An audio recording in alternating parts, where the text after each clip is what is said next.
नमस्कार। देश प्रदेश के इस खास सेगमेंट में आपका बहुत बहुत स्वागत है। मैं हूं आपके साथ जया कौशिक त्रिवेदी। सबसे पहले बात करते हैं बिहार की, जहां कोविड टेस्टिंग के मामले में बिहार काफी पिछड़ा हुआ साबित हो रहा है, क्योंकि मुख्यमंत्री नीतीश कुमार के तमाम दावों के बावजूद 19 राज्यों में बिहार में कोविड टेस्ट की दर सबसे कम है।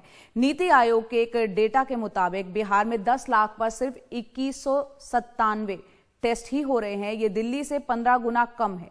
दिल्ली में करीब 33,000 टेस्ट हो रहे हैं। यहां तक कि पड़ोसी राज्य झारखंड की बात करें तो वो भी बिहार से दुगने टेस्ट कर रहा है। बिहार सरकार ने यह दावा किया था कि हर रोज 10,000 टेस्ट कराए जा रहे हैं, लेकिन स्वास्थ्य विभाग ने जो आंकड़े ट्वीट किए हैं उसमें 7 से 8,000 टेस्ट की बात कही गई है। सवाल है कि क्या बिहार में टेस्ट के नाम पर कोई फर्जीवाड़ा हो रहा है। मनीष कुमार पटना से हमारे साथ जुड़ गए हैं। मनीष, यहां पर दावे बिहार सरकार की तरफ से कुछ किए गए थे, लेकिन हकीकत कुछ और दिख रही है, क्योंकि नीति आयोग का जो डेटा है वो बता रहा है कि हर दिन 2197 टेस्ट हो रहे हैं, जबकि 10,000 टेस्ट कराने की बात हुई थी। देखिए, निश्चित रूप से जो बिहार में जांच के नाम पर एक खेल तो निश्चित रूप से हो रहा है, और यह खेल है कि बिहार में चुनाव होने वाले हैं, इसलिए चुनाव तक स्थिति को इतना सामान्य दिखाया जाए जिससे कि लोग जो है चुनाव को पोस्टपोन करने की मांग ना करें। और यही एक कारण है कि मुख्यमंत्री नीतीश कुमार कहते कुछ और हैं और उनका स्वास्थ्य विभाग करता कुछ और है। और लगता है कि शायद इसमें मुख्यमंत्री अब नीतीश कुमार की भी मौन सहमति है। इसके दो कारण, सबसे बड़े कारण ये बताए जा रहे हैं कि बिहार में टेस्टिंग की क्षमता 10,000 हो गई है, उसके बावजूद जो टेस्टिंग है वो 6,000, 7,000, केवल एक दिन 8,000 से कुछ ऊपर हुई थी। दूसरा पक्ष यह है कि जो आंकड़े अब जारी किए जा रहे हैं उस पर लोग खुलकर सवाल उठा रहे हैं। जैसे परसों शाम में एक डेटा, जो शाम का ब्रीफिंग का डेटा होता है, वो जारी किया गया। उसके बाद 2 ट्वीट आए। ट्वीट के बाद ये लगा कि यह आंकड़ा जो है एक दिन में 600 से ऊपर है, लेकिन कल शाम में जो आधिकारिक डेटा आया उसमें कहा गया कि नहीं, नए मरीजों की संख्या 280 है। बाद में स्वास्थ्य विभाग के अधिकारी हैं, उनका कहना था कि जो अपडेट आए थे ट्वीट में वो पहले आने चाहिए थे और रिपोर्ट को पहले दिया गया और ट्वीट को बाद में दिया गया। लेकिन कहीं ना कहीं लग रहा है कि ये जो एक परसेप्शन और एक इमेज बनता जा रहा है कि बिहार सरकार जानबूझकर टेस्टिंग कम कर रही है। इसका एक और पक्ष यह है कि बिहार में जब प्रवासी मजदूर आ रहे थे 70 से 80% वो संक्रमित थे। उसके बाद कहीं ना कहीं बिहार सरकार ने उन प्रवासी मजदूरों के बीच टेस्टिंग को भी एक तरह से गो स्लो किया है, और उसका परिणाम आज ये देखने को मिल रहा है कि यहाँ पर सोशल ट्रांसमिशन के काफ़ी सारे मामले सामने आ रहे हैं। खुद विधायक हो, मंत्री हो, डॉक्टर हैं, बिहार के राजधानी पटना में वो चाहे सबसे बड़ा लैब RMRI हो, वहाँ के टेक्नीशियन संक्रमित हुए। PMCH के खुद माइक्रोबायोलॉजी के जो हेड हैं वो संक्रमित हुए। IGIMS के जो डायरेक्टर हैं वो अभी पॉजिटिव पाए गए हैं, तो जिसके कारण जांच रुकी। लेकिन ये लगता नहीं कि नीतीश कुमार के पास में जांच को और अधिक बढ़ाने की कोई एक स्ट्रॉन्ग विल है, और वो कहते कुछ और हैं, जैसा मैंने पहले कहा, और सरकार कर कुछ और रही है। जया जी मनीष, बहुत बहुत शुक्रिया इस पूरी जानकारी के लिए। तो इस साल हम जानते हैं बिहार में चुनाव होने जा रहे हैं, उससे पहले कम टेस्ट करके कहीं ना कहीं ये कोशिश है कि सब कुछ सामान्य हालात यहाँ पर बिहार में बने हुए हैं। अब रुक करते हैं यूपी का, जहां पर कानपुर के कांड में पुलिस ने विकास दुबे के गांव से 3 और साथियों को गिरफ्तार किया है। इनमें सुरेश वर्मा, शमा दुबे और रेखा अग्निहोत्री शामिल हैं। सुरेश वर्मा पर आरोप है कि वो चिल्ला कर पुलिस वालों को मारने के लिए उकसा रहा था, और विकास दुबे की रिश्तेदार शमा ने पुलिस वालों को गोलीबारी से बचने के लिए शरण नहीं दी। रेखा अग्निहोत्री जो है विकास की जो है घरेलू कर्मचारी हैं, घर में काम करती थी, और इससे पहले दुबे के करीबी दयाशंकर अग्निहोत्री को एक मुठभेड़ के बाद पकड़ा जा चुका है। तो कुल अब तक 4 गिरफ्तारियां हुई हैं। हाल ही में अब 3 गिरफ्तारियां हुई है, जो ताजा अपडेट है। तो 8 पुलिसकर्मियों की हत्या का आरोपी विकास दुबे वो अब तक फरार है। योगी आदित्यनाथ ने उसे पकड़ने के लिए पुलिस को 1 हफ्ते का अल्टीमेटम दिया हुआ है। विकास दुबे को पकड़ने के लिए इनाम की रकम भी 1 लाख से बढ़ाकर अब 2.5 लाख रुपए कर दी गई है। और इस वक्त हमारे सहयोगी कमाल खान हमारे साथ जुड़ रहे हैं। कमाल, 5 दिन हो चुके हैं इस घटना को हुए, अभी तक विकास दुबे फरार चल रहा है, हालांकि कुल गिरफ्तारी 4 हो गई है। क्या जानकारी, क्या अपडेट? नहीं, पुलिस उसकी जांच कर रही है। दूसरे एसटीएफ की टीम भी उसमें लगी हुई है, लेकिन जो पुलिस आजकल अपराधियों को गिरफ्तार करती है तो उसका सबसे बड़ा जरिया उनका मोबाइल फोन होता है। और विकास दुबे ने अपने सारे मोबाइल फोन बंद करा दिए हैं। ये भी कहा गया है कि उसके रिश्तेदारों, उसके करीबी लोगों ने भी अपने फोन सारे बंद कर दिए हैं। तो फोन के जरिए लोकेशन उसकी पाने में पुलिस को आसानी हो जाती है। तो वो नहीं हुआ है। पुलिस को हो सकता है कुछ और जानकारियां मिली होंगी। 100-150 जगह पुलिस छापे मार चुकी है, 40 थानों की फोर्स लगी हुई है। लेकिन अगर पुलिस को कोई क्लू मिलेगा तो जाहिर सी बात है कि वो पहले से उसको शेयर नहीं करेगी जब तक कि वो पकड़ ना जाए। ये जो 3 लोग गिरफ्तार हुए हैं, ये एक सुरेश वर्मा हैं, जिनके बारे में पुलिस का कहना है कि वो मौके पे मौजूद था जब बदमाशों ने पुलिस को मार डाला गोली चला के। और वो भी चिल्ला रहा था उनके साथ मिलके कि कोई पुलिस वाला बच के ना जाने पाए। जो क्षमा दुबे हैं, ये रिश्ते में विकास दुबे की बहू लगती हैं। वो कह रहे हैं उनके घर के पास में उनका दरवाजा था, कुछ पुलिस के लोग पहुंचे और उन्होंने उनसे रिक्वेस्ट की कि वो दरवाजा खोल दें, लेकिन उन्होंने अंदर नहीं आने दिया। और उसके बाद ऊपर छत पे जाके बल्कि बदमाशों को बता दिया जिन्होंने पुलिस के ऊपर फायरिंग की वो मर गए। इसी तरह रेखा अग्निहोत्री जो उनके घरेलू कर्मचारी हैं, ये दयाशंकर अग्निहोत्री जो पहले पकड़े गए हैं उनकी पत्नी हैं, वो कह रहे हैं कि इनका भी रोल है। ये भी पुलिस को देखकर चिल्ला रही थी कि मारो, कोई बच के जाने ना पाए। और विकास के घर के बाहर कुछ पुलिस के लोग दीवार के पास 2 लोग छुपे थे, उन्होंने बदमाशों को जानकारी दे दी कि वो वहां छुपे हैं, जिससे उनके ऊपर गोली चलाई गई और वो शहीद हो गए। तो इस तरह अब ये 4 लोग हो गए हैं। जी, अब कुल 4 लोग गिरफ्तार हो गए हैं। जो 3 हाल ही में गिरफ्तार हुए हैं उसमें एक रिश्तेदार विकास दुबे का पड़ोसी और एक नौकरानी को गिरफ्तार किया गया है। इससे पहले एक शख्स को पहले गिरफ्तार किया गया था। कुल 4 गिरफ्तारी हो चुकी है। और विकास दुबे से संबंधित सोशल मीडिया में वायरल हो रही एक चिट्ठी पर सफाई देते हुए कानपुर के एसएसपी ने मीडिया को बताया है कि ऐसी कोई चिट्ठी संबंधित विभाग को नहीं मिली थी। मीडिया में वायरल ये चिट्ठी तत्कालीन सीओ देवेंद्र मिश्रा ने लिखी थी, जिसमें विकास दुबे और चौबेपुर के तत्कालीन थाना प्रभारी विनय तिवारी के बीच मिली भगत का आरोप लगाया गया था। विनय तिवारी के खिलाफ तो लिखा गया है। इस संबंध में एक चिट्ठी वायरल हो रहा है। उस चिट्ठी में ये तथ्य दिया गया है कि 386 धारा विकास दुबे के खिलाफ जो लगा है वो हटाया गया है और उसको फेवर किया जा रहा है। इस संबंध में मेरे द्वारा जांच किया गया है। इनमें से रिसीविंग एवं डिस्पैच रजिस्टर, इन दोनों में ना तो इस चिट्ठी के संबंध में कोई उल्लेख है, ना तो 14 तारीख को एसओ के खिलाफ कोई अन्य रिपोर्ट रिसीव हुआ है। इस संबंध में कोई उल्लेख नहीं है, ना कोई इस संबंध में कोई फाइल यहाँ पे पाए गए हैं। जेन्युइनिटी के संबंध में हम लोग और जांच कर रहे हैं। जो भी तथ्य सामने आएगा उसके आधार पर कार्रवाई की जाएगी। और उत्तर प्रदेश के भदोही से भी खबर है, जहां कल रात पुलिस और बदमाशों के बीच एक मुठभेड़ हुई और इस एनकाउंटर में एक अपराधी मारा गया जबकि एक भागने में कामयाब रहा। इस घटना में एक पुलिसकर्मी घायल हुआ है। मारे गए शख्स पर, अपराधी पर 50,000 रुपए का इनाम था।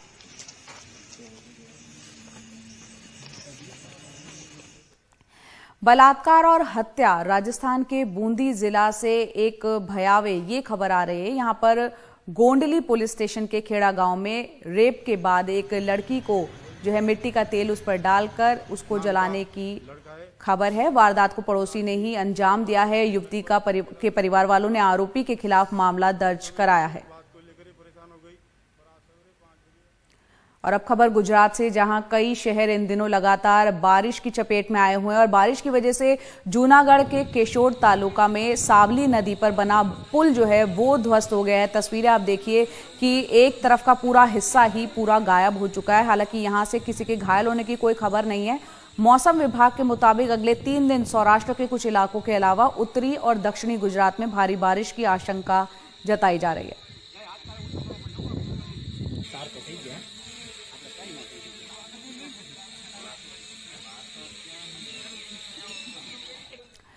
बॉर्डर रोड ऑर्गेनाइजेशन यानी कि बीआरओ ने लेह के पास 3 अहम पुलों का निर्माण किया है। इन पुलों से टैंक और हेवी व्हीकल को एलएसी यानी वास्तविक नियंत्रण रेखा के इलाके में ले जाने में मदद मिलेगी। सामरिक ताकत और रणनीति के लिहाज से इन पुलों का निर्माण भारत के लिए बेहद अहम माना जा रहा है।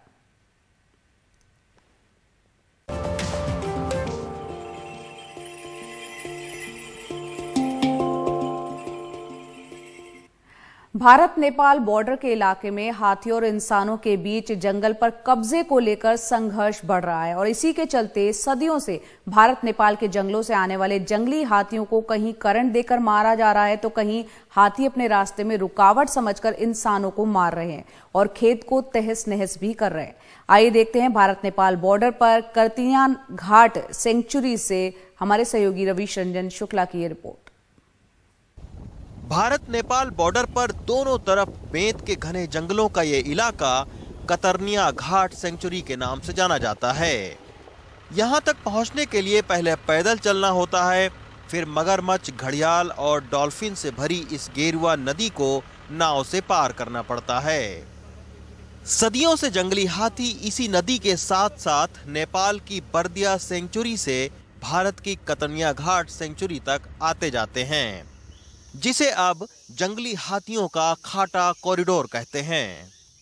लेकिन बीते कई साल से नेपाल में जंगल की जमीन लगातार खेती के लिए इस्तेमाल होती रही है। ऐसे में हाथियों का संघर्ष इंसानों के साथ बढ़ गया है।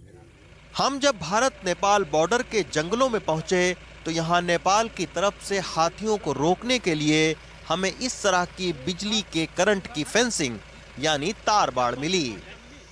इसी फेंसिंग के करंट से भारत नेपाल बॉर्डर पर पिछले साल सितंबर में 15 साल के हाथी की मौत हो गई। बीते 5 साल में 6 हाथी अब तक इस तरह मारे जा चुके हैं। आज के दौर में हमने देखा कि विकास में कहीं उनके जो रास्ते थे, जो उनके गलियारे थे, वहाँ पे मानव आबादी हो गई, नहर बन गया, पुल बन गया, रेलवे लाइन या बस, तो इस तरह से उनके रास्तों में भी रुकावट आई है, जिसके वजह से उनका रुख इंसानी बस्तियों के तरफ हो रहा है और कई बार इसमें जो है इंसानी जानों को हाथ धोना पड़ता है, उनकी फसलें नष्ट होती हैं, उनका नुकसान होता है और कई बार इसमें हाथियों को भी अपनी जान गंवानी पड़ी है इस टकराव में।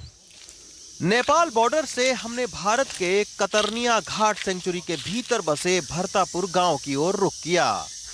यहां हमें खबर मिली कि हाथियों ने हाल में ही जंगल में रह रहे एक शख्स को मार दिया और मचान को धराशाही कर दिया। हमेशा जो जंगली हाथी हैं वो आते रहते हैं, पूरी तरीके से तहस नहस पूरे इलाके को कर दिया।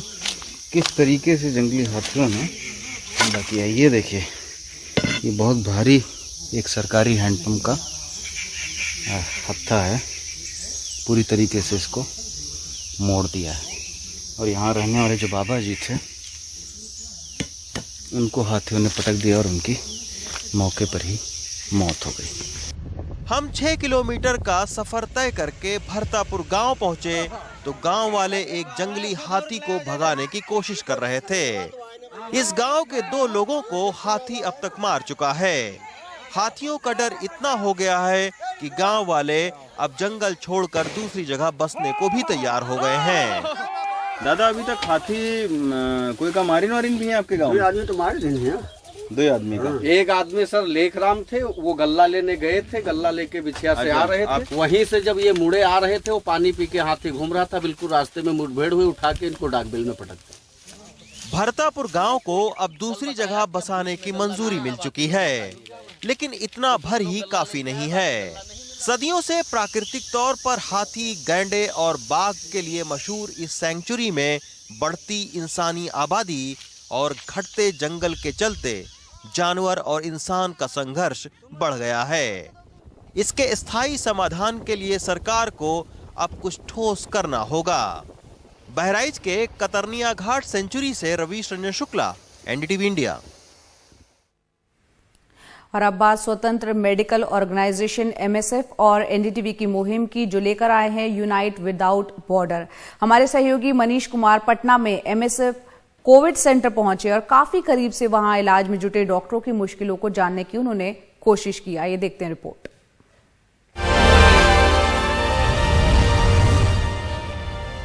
हम फिलहाल पटना के पाटलिपुत्रा इंडोर स्टेडियम में हैं, जहां पर डॉक्टर्स विदाउट बॉर्डर्स ने एक टेम्पररी कोविड हॉस्पिटल बनाया है और अगले 12 घंटे हम एक डॉक्टर जो इन कोविड अस्पताल के अंदर जो मरीज हैं उनके साथ बिताएंगे।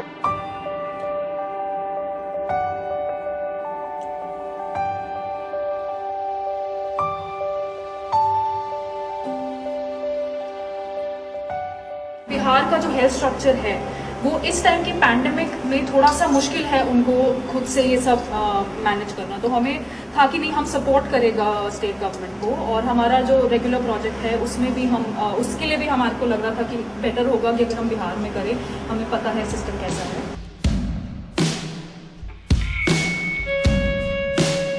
सर एक टीम में 2 डॉक्टर्स, मॉर्निंग इवनिंग में हमारा थोड़ा रेशियो चल रहा है, मॉर्निंग में हम 3 भी रह चुके हैं, मॉर्निंग में 2 भी होते हैं, नाइट में मोस्टली 2 रहते हैं। 2 नर्सेज जिसमें एक नर्स एक ANM या एक TNM का मिक्सचर है, हाइजीन एजेंट होते हैं, स्ट्रेचर बेरर होते हैं।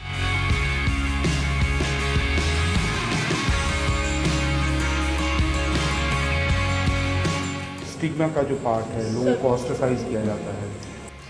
ये स्टिग्मा वाली बात काफ़ी दुख की बात है और हमने काफ़ी सुना है, काफ़ी देखा है, सिर्फ बिहार में नहीं काफ़ी मेट्रो सिटीज़ में भी हो रहा है, लेकिन मेरे हिसाब से ज़्यादा ज़रूरी बात है स्टिग्मा जो पेशेंट्स यहाँ पे फील कर रहे हैं। हमारे यहाँ बहुत पेशेंट्स हैं जिन्होंने मुझे खुद से बताया है कि अब वो यहाँ पे हैं और वो bread earner of the family हैं, तो वो यहाँ पे हैं तो बाकी की फैमिली जो है उनकी दे आर गेटिंग स्टिग्मेटाइज्ड।